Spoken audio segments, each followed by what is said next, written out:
रायता तो आपने बहुत खाया होगा। ये पकौड़ी वाला रायता खाया है आपने? जो अक्सर शादियों में, पार्टियों में मिलता है, जिसका टेस्ट बहुत ही अलग होता है, बहुत डिफरेंट होता है। मज़ा आ जाता है इसे खा के। आज मैं उसी को बनाने जा रही हूँ। तो चलिए देखते हैं कैसे मैंने बनाया ये पकौड़ी वाला रायता।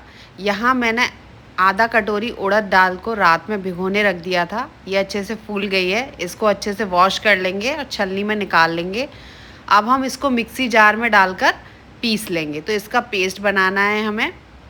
तो मैंने इसे मिक्सी जार में डालकर पीस लिया है। अगर आपको मेरी ये रेसिपी अच्छी लगे तो मेरे चैनल को सब्सक्राइब ज़रूर करें और वीडियो को लाइक ज़रूर करें। तो इसको हम इस तरीके से पीस लेंगे पहले। ये देखिए, अब एक बर्तन में निकाल लेते हैं इसको। तो यहाँ मैंने इस पेस्ट को बर्तन में निकाल लिया है। इसको हमें थोड़ी देर के लिए फेंटना है, करीब 5 से 7 मिनट के लिए इसको मैं फेंट लूँगी। थोड़ा सा हल्का बनाना है इस दाल को ताकि इसकी पकौड़ियाँ सॉफ्ट बने। तो मैंने इसको करीब 5 से 7 मिनट के लिए अच्छे से एक ही डायरेक्शन में चलाते हुए फेंट लिया है। और ये देखिए काफ़ी हल्की हो गई है दाल अच्छे से फेंटने से। तो इसको, ये वाले स्टेप को बिल्कुल भी स्किप मत कीजिएगा। दाल को अच्छे से फेंटना है, तभी आपकी पकौड़ियाँ एकदम सॉफ्ट बनेंगी, मुंह में घुलने वाली बनेंगी। तो यहाँ ये दाल मैंने अच्छे से फेंट लिया। अब इसमें हम मिक्स कर रहे हैं थोड़ा सा जीरा और नमक। आधा चम्मच नमक और मैंने करीब 1/4 चम्मच जीरा ऐड किया है इसमें। अच्छे से मिक्स कर लेंगे इनको भी अच्छे से। ये देखिए दाल एकदम हल्की हो गई है। अब हम तेल गरम करने रख देंगे। तो मैंने यहाँ पैन में तेल गरम करने रख दिया था। सरसों के तेल में इसको बना रहे हैं। तो यहाँ इस तरीके से छोटी छोटी पकौड़ियाँ तल लेंगे। जितनी छोटी हो सकें उतनी छोटी पकौड़ियाँ बनाइए, जितना आपसे बन सकें, क्योंकि ज़्यादा बड़ी पकौड़ी बनाने से फिर उतना अच्छा रायता नहीं बनता है, क्योंकि पकौड़ियाँ फूटने लगती हैं फिर। तो यहाँ ये देखिए मैंने बहुत छोटी छोटी कोशिश की थी पकौड़ियाँ बनाने की। हल्का सुनहरा होने तक इनको हम तल लेंगे। ये देखिए अच्छे से कलर आ गया है पकौड़ियों में। अब इनको हम एक प्लेट में निकाल लेंगे। ये देखिए कितनी बढ़िया लग रही हैं, बाहर से क्रिस्पी होती हैं और अंदर से एकदम सॉफ्ट होती हैं ये। गुनगुने पानी में इसको हम 5 मिनट के लिए डुबो के रख देंगे ताकि ये अच्छे से फूल जाएं और सॉफ्ट हो जाएं। जब तक हम रायता बना लेते हैं, तो मैंने यहाँ ये फ्रेश दही लिया है, घर का जमा हुआ दही है ये, रात ही मैंने जमाया था।